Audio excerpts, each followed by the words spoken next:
విదేశీ సంస్థలు కానీ కార్పొరేట్ సంస్థలు కానీ పెద్ద పెద్ద కంపెనీలు కానీ మన దేశంలో కార్యకలాపాలు ప్రారంభించడంలో ఎలాంటి తప్పు లేదు. ఉద్యోగాలు ఇస్తే స్వాగతించాలి, పెట్టుబడులు పెడితే ప్రోత్సహించాలి. కానీ ఒక మతాన్ని ఒక్కోలా చూడటం, ఒక ప్రాంతాన్ని ఒక్కోలా చూడటం, ఒక వర్గాన్ని టార్గెట్ చేయడం మొదలు పెడితే మాత్రం అది సాధారణమైనటువంటి విషయం కాదండి. అలాంటి సున్నితమైనటువంటి అంశాలు గొడవలకు దారితీస్తాయి, సామాజిక ఉద్రిక్తతలకు దారితీస్తాయి. చివరకు ఆ సంస్థలే శాశ్వతంగా మూతపడేటటువంటి పరిస్థితి వస్తుంది. ఇప్పుడు దేశవ్యాప్తంగా చర్చకు దారితీసినటువంటి 2 అంశాలు బయటకు వచ్చాయండి. ఒకటి టీసీఎస్ నాసిక్ ఘటన, మరొకటి లెన్స్కార్ట్ వివాదం. ఈ 2 కేసులు ఒక్కో కోణంలో చూస్తే కార్పొరేట్ ప్రపంచానికి భారీ హెచ్చరిక లాంటివి. మొదట టీసీఎస్ నాసిక్ విషయానికి వస్తే, టీసీఎస్ లాంటి అగ్రశ్రేణి ఐటీ కంపెనీలో ఇలాంటి ఆరోపణలు వస్తాయని చాలా మంది ఊహించరు.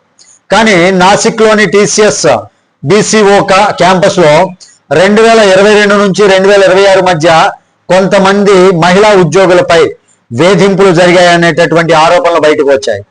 లైంగిక వేధింపులు, వేషధారణ కామెంట్లు, ఆచార సంప్రదాయాలపై అవమానాలు, బలవంతంగా మత మార్పిడి ప్రయత్నాలు జరిగాయని ఫిర్యాదులు కూడా వచ్చాయి. కొంతమందికి బలవంతంగా నాన్ వెజ్ తినిపించడం, బొట్లు చెరిపేయడం, హిందూ దేవతలపై అభ్యంతరకరమైనటువంటి వ్యాఖ్యలు చేయడం, నమాజ్ చేయమని ఒత్తిడి చేయడం వంటి ఆరోపణలు కూడా వినిపించాయి. ఈ ఆరోపణలు ఎంతవరకు నిజమో పూర్తి దర్యాప్తు అయితే చెబుతోంది. కానీ ఇలాంటి ఫిర్యాదు రావడమే చాలా తీవ్రమైనటువంటి విషయం. చివరకు బాధితులు పోలీసుల వరకు వెళ్ళారు. నాసిక్ పోలీసులు స్పెషల్ ఇన్వెస్టిగేషన్ టీం ఏర్పాటు చేసి దర్యాప్తు కూడా ప్రారంభించారు. కొందరిని అరెస్ట్ చేసినట్లుగా వార్తలు కూడా వస్తున్నాయి. హెచ్ఆర్ విభాగంలో ఉన్నటువంటి పెద్ద స్థాయి వ్యక్తుల పేర్లు కూడా ఇందులోకి రావడం ఈ కేసు ఎంత సీరియస్ గా మారింది అనేది చూపిస్తుంది అనమాట. ఇక్కడ ఒక విషయం, ముఖ్యమైనటువంటి విషయం గుర్తుంచుకోవాలి. ఎవరిపై ఆరోపణలు వచ్చినా కోర్టు తీర్పు వచ్చే వరకు వాళ్ళను నేరస్తులుగా ప్రకటించడం సరైనటువంటి విషయం అయితే కాదు. కానీ ఫిర్యాదులు వచ్చినప్పుడు కంపెనీలు వెంటనే అంతర్గత విచారణ జరపాలి, బాధితులకు రక్షణ ఇవ్వాలి, నిజం బయటకు తేవాలి. ఇప్పుడు 2వ అంశం లెన్స్కార్ట్ వివాదం. ఏప్రిల్ 15న సోషల్ మీడియాలో కొన్ని యూనిఫామ్ గైడ్ లైన్స్ వైరల్ అయ్యాయి. వాటి ప్రకారం హిజాబ్ ధరించడానికి అనుమతి ఉంది, కానీ బింది, తిలకం, కలానా వంటి హిందూ చిహ్నాలకు అనుమతి లేదనేటటువంటి ప్రచారం జరిగింది.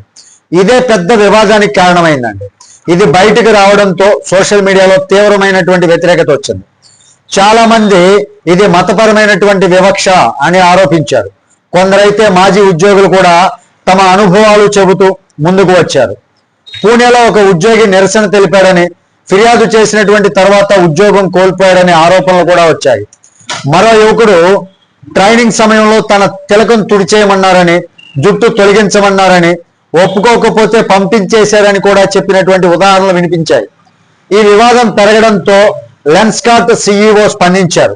అది పాత పాలసీ అని, ప్రస్తుతం అలాంటి నిబంధనలేమీ లేవని క్షమాపణ చెప్పారు. తర్వాత కొత్త గైడ్ లైన్స్ లో బింది, తిలకం, సింధూరం, కలానా ధరించవచ్చని చెప్పినట్లుగా సమాచారం వచ్చింది.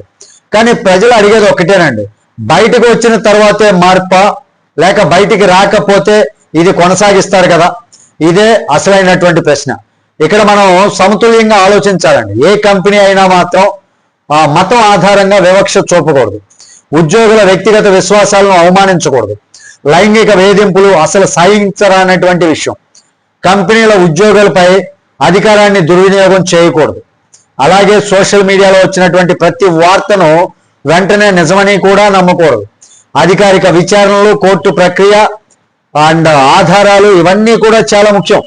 కానీ ఒక్క విషయం మాత్రం ఖాయమండి, భారతదేశంలో వ్యాపారం చేయాలి అంటే భారత రాజ్యాంగ విలువలను గౌరవించాలి, సమానత్వాన్ని పాటించాలి, ఉద్యోగులను మనుషుల్లా చూడాలి. లేని పక్షంలో ప్రజల స్పందన ఎంత తీవ్రంగా ఉంటుంది అనేది 2 సంఘటనలు చూపిస్తున్నాయి. ప్రభుత్వాలు ఇలాంటి విషయాలపై స్పందించాలండి. కోర్టులు అవసరమైతే జోక్యం చేసుకోవాలి కూడా. లేబర్ శాఖలు ఏవైతే ఉన్నాయో ఆ శాఖలు విచారణ చేయాలి.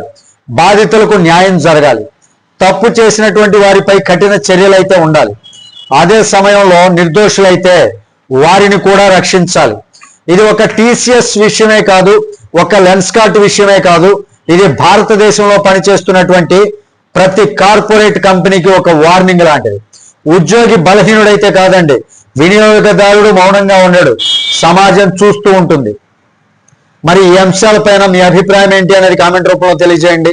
వీడియో నచ్చితే ఖచ్చితంగా లైక్ చేయండి, ఛానల్కి సబ్స్క్రైబ్ చేసుకున్నాను కొంచెం సపోర్ట్ చేయండి. తిరిగి నెక్స్ట్ వీడియోతో మిమ్మల్ని అందరినీ మీట్ అవుతున్నప్పటి వరకు సెలవు. జై హింద్.